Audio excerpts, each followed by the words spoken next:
नमस्कार। आप देख रहे हैं स्पेशल कवरेज न्यूज और शिव कुमार मिश्रा ऑफिशियल। मैं हूं आपके साथ शिव कुमार मिश्रा। बड़ी महत्वपूर्ण खबर है। ऐसी खबर है जो प्रदेश में सनसनी मचाए हुए है। आपको याद होगा 11-12 अगस्त को एक बैठक का आयोजन होता है। इस बैठक में प्रदेश के सभी दलों में मिलाकर जो 49 विधायक हैं, ठाकुर विधायक, उनमें से 40 एक मंच पर आते हैं। और इस विधायक में राजा भैया, समाजवादी पार्टी के वो निष्कासित तीनों विधायक, भारतीय जनता पार्टी के विधायक सब मौजूद होते हैं। बैठक में यह बताया गया कि यह बैठक कुंदरकी के विधायक रामवीर सिंह ने एक ऐतिहासिक जीत पर बुलाई थी। और दूसरे दिन की बैठक ये बताया गया कि जयवीर सिंह के परिवार में बच्चे का जन्मदिन था, तो उस जन्मदिन के उपलक्ष्य में सभी को पार्टी दी गई। चूंकि उस समय सदन चल रहा था, सभी विधायक मौजूद थे। और जिस दिन बैठक हो रही थी उसके अगले ही दिन कॉन्स्टिट्यूशन क्लब का चुनाव था, जो बताया जाता है योगी जी का वरदहस्त था। राजपूत समाज से आते हैं रूढ़ी जी, जो अटल बिहारी वाजपेयी सरकार में केंद्रीय मंत्री थे, मोदी सरकार में केंद्रीय मंत्री थे, छपरा से लगातार सांसद हैं। उनका और शाह खेमे के संजीव बालियान, दोनों भारतीय जनता पार्टी के थे, चुनाव था। उस चुनाव में भी राजनाथ सिंह का भी हाथ रूढ़ी के ऊपर था। छत्रियों ने वहां दमखम दिखाया और छत्री को चुनाव जिता लिया। यह संदेश पूरे प्रदेश में चला गया। संजीव बालियान चुनाव हार गए, जो जाट समुदाय से आते हैं। आपको याद होगा कि जब जगदीप धनखड़ का इस्तीफा हुआ तो यह चर्चा आई कि जगदीप धनखड़ का इस्तीफा योगी के समर्थन के चलते हो गया। ये बातें बढ़ ही रही थी। जातीय गोलबंदी शुरू हो चुकी थी। ये जातीय गोलबंदी की खबर दिल्ली पहुंची और दिल्ली का केंद्रीय नेतृत्व इस बात से बहुत हलकान हो रहा था और नाराज भी हो रहा था, क्योंकि उन्हें 2024 का वाकया याद आ रहा था। जब जातीय गोलबंदी शुरू हुई तो 73 और 65 सीटें जीतने वाली भारतीय जनता पार्टी 33 सीटों पर सिमट गई और 3 सीट उसके सहयोगी दल जीत पाए। ये सब चल ही रहा था कि एक और तस्वीर सामने आ गई, जिसमें 2 कैबिनेट मंत्री आपके समक्ष बैठे दिख रहे हैं और ये पूरे प्रदेश के कुर्मी विधायक बड़ी तादाद में इकट्ठे हो गए। कुर्मी समुदाय पिछड़े वर्ग में आता है।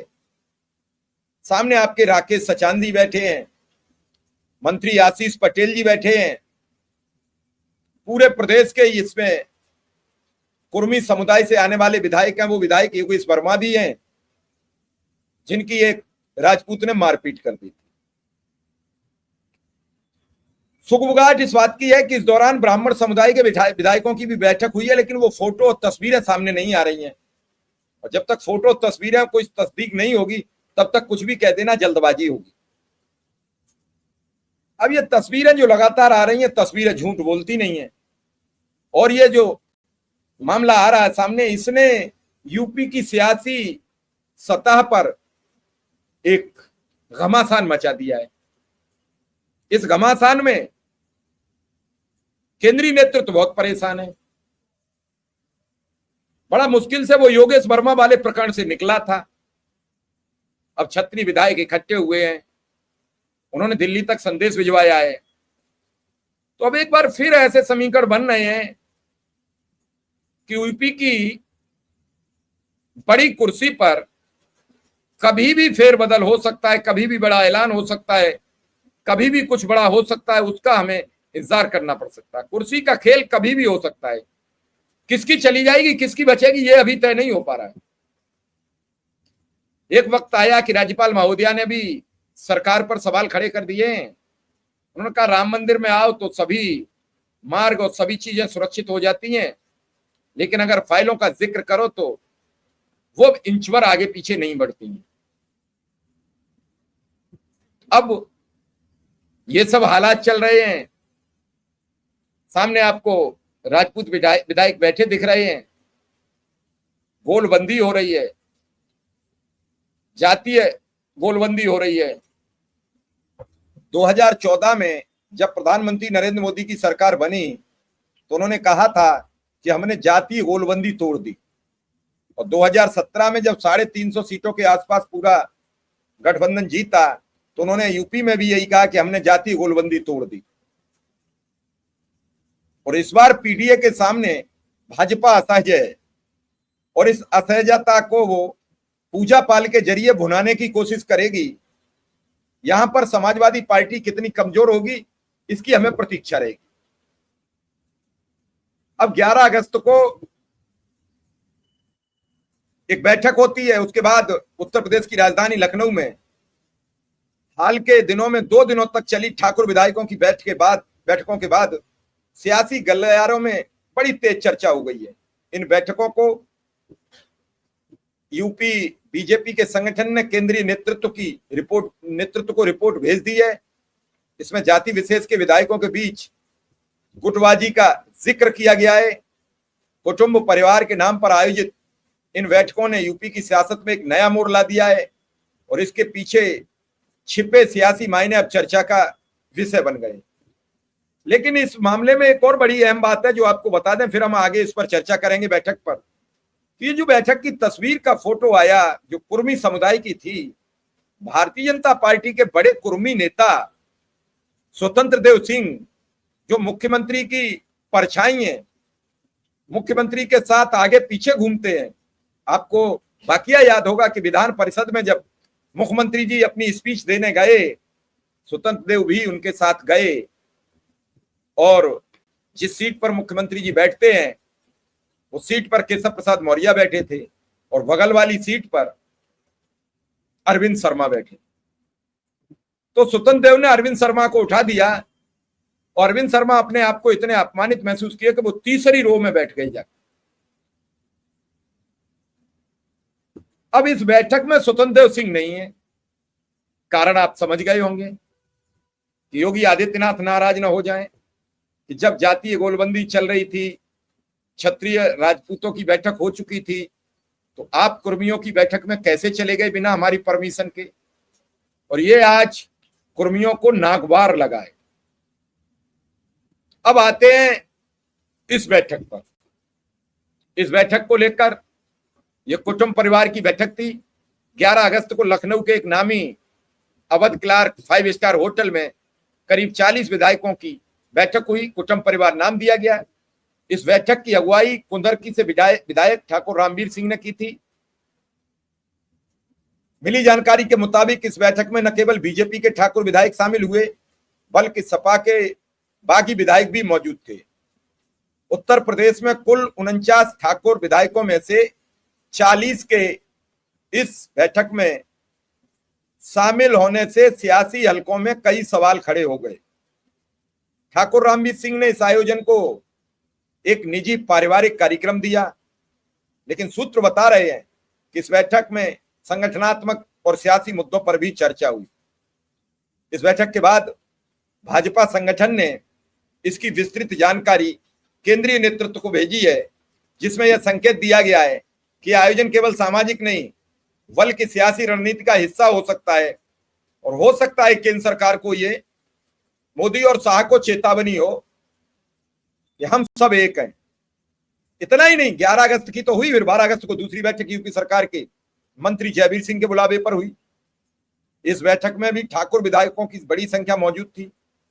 लगातार 2 दिनों तक चली इन बैठकों ने बीजेपी के अंदर और बाहर कई तरीके की अटकलों को जन्म दिया है।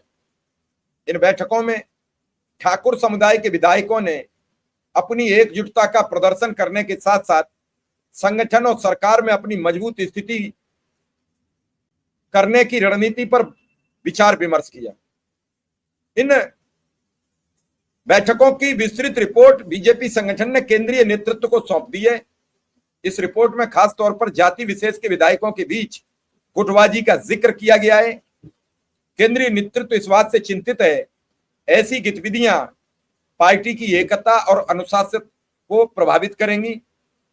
खासकर लोकसभा चुनाव 2024 में यूपी में बीजेपी के खराब प्रदर्शन के बाद जहां पार्टी 80 में से केवल 33 सीटें जीत पाई, संगठन के अंदर इस तरह की गुटबाजी को गंभीरता से लिया जाना चाहिए। रिपोर्ट में यह भी उल्लेखित किया गया कि ठाकुर विधायकों की इन बैठकों में न केवल बीजेपी के विधायक शामिल थे बल्कि सपा के कुछ बागी विधायकों की भी मौजूदगी थी। ठाकुर समुदाय के बीच एकजुटता का प्रयास ये केवल बीजेपी तक सीमित नहीं था बल्कि सियासी रणनीति का हिस्सा था। लोकसभा चुनाव में उत्तर प्रदेश में बीजेपी की हार के बाद पार्टी के अंदर तमाम तरह के तनाव की खबरें सामने आ रही हैं। मुख्यमंत्री योगी आदित्यनाथ और उप मुख्यमंत्री केशव प्रसाद मौर्य के बीच तनातनी की अटकलें भी सुर्खियों में रहीं। केशव मौर्य ने बयान भी कई बार दिया, संगठन सरकार से बड़ा होता है, जिसे योगी खेमे ने एक संदेश के रूप में देखा कि मुझे एक संदेश और एक समझ की बात की जा रही है। लेकिन इस बैठक में जब राजा भैया जाते हैं, इस बैठक में राकेश प्रताप सिंह जाते हैं, अभय सिंह जाते हैं, और तो यह साबित होता है कि बैठक सामाजिक और पॉलिटिकल ही नहीं, सियासी पहचान के लिए भी बुलाई जा रही है। अब सियासी हलकों में योगी आदित्यनाथ को प्रभाव को संतुलित करने की कोशिश के रूप में देखा जा रहा है कि ये ठाकुरों की विधायक क्योंकि बैठक इसलिए बुलाई गई है। योगी स्वयं ठाकुर समुदाय से आते हैं। कुछ विश्लेषकों का मानना है कि बैठक ठाकुर समुदाय के विधायकों को एक मंच पर लाकर उनकी सियासी ताकत को संगठित करने की कोशिश हो सकती है। सियासी जानकारों का यह भी कहना है कि ठाकुर समुदाय यूपी की राजनीति में हमेशा से प्रभावशाली रहा, अब अपनी स्थिति को और मजबूत करने की कोशिश में है। ठाकुर समुदाय अपनी सियासी ताकत को दलगत सीमाओं से परे ले जाना चाहता है ताकि 2027 के विधानसभा चुनाव से पहले पार्टी की एकता को कमजोर कर सकती है। ये बात रिपोर्ट गई और उसी रिपोर्ट के तत्काल बाद यह कुर्मी समुदाय की बैठक हो गई और इसमें स्वतंत्र देव का जानन है। यह साबित करता है कि कुर्मी समुदाय पिछड़ों में आता है। केशव प्रसाद मौर्य लगातार कह रहे हैं कि इस सरकार में दलितों और पिछड़ों की अनदेखी हो रही है। आशीष पटेल लगातार सवाल उठा रहे हैं आरक्षण को लेकर। अनुप्रिया पटेल कई लेटर लिख चुकी हैं। राकेश सचान कुर्मी समुदाय के बीजेपी में बड़े नेता माने जाते हैं, एक समय अखिलेश यादव के सबसे खास नेताओं में होते थे। तो बाकी ये दोनों समाज की बैठकें क्या साबित करना चाहती हैं? कुर्मी समुदाय के भी सभी विधायक इस बैठक में मौजूद रहे हैं। अगर यह जातीय गोलबंदी शुरू हुई तो भाजपा को नुकसान उठाना पड़ जाएगा। इस बात से भाजपा के लोग बड़े चिंतित हैं और इस कुर्मी समुदाय की बैठक के बाद बड़ी तादाद में यह निकल के आया है कि आखिर ठाकुर विधायकों के बाद कुर्मी समुदाय के लोगों ने क्यों बैठक बुलाई, कुर्मी समुदाय से इस बैठक का क्या लेना देना था, और इस बैठक से जातीय गोलबंदी इतनी तेज क्यों होती दिख रही है। इस तरीके से ये पूरा मामला बड़ा अजीबोगरीब होता चला जा रहा है। पहले क्षत्रिय विधायक 40 इकट्ठे होते हैं, इसके बाद सरदार पटेल बौद्धिक मंच बैनर के जरिए तले कुर्मी समाज की सभा होती है जिसमें बड़ी संख्या में मंत्री और विधायक मौजूद होते हैं।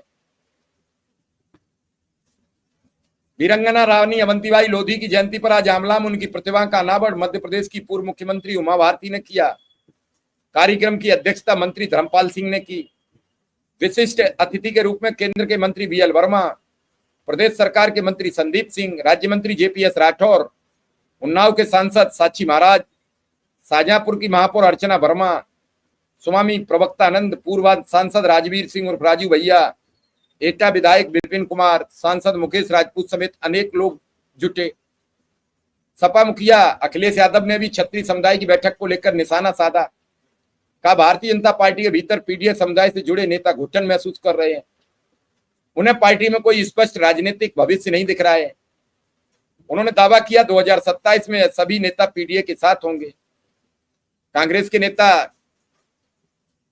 ने भी इस पर आरोप लगाया है कि भाजपा जाति आधार पर न बांटने का नाटक करती थी, लेकिन असलियत सामने आ गई है। सपा प्रवक्ता अशोक यादव का कहना है जातिवार बैठकों से साफ है कि भाजपा के विधायक उपेक्षित हैं, अब उन्हें समझाने का काम किया जाएगा। अब अगर भाजपा की ये छवि सामने आई और जातीय गोलबंदी तेज हुई तो इसका असर यूपी की सबसे बड़ी कुर्सी यानी मुख्यमंत्री की कुर्सी पर एक बार फिर खतरा नजर आ रहा है। ये आप समझ लीजिए। इसलिए उन्होंने अपने सजाती विधायकों को संदेश दिया, एक रहो, नेक रहो, और एक जगह रहोगे तो मेरा दबाव बना रहेगा। कितना बना रहेगा? केंद्रीय नेतृत्व इन बैठकों से बड़ी नाराज है। अब देखना है इसका असली असर क्या दिखेगा। फिलहाल इस खबर में इतना ही। हमें इजाजत दीजिए। धन्यवाद। नमस्कार।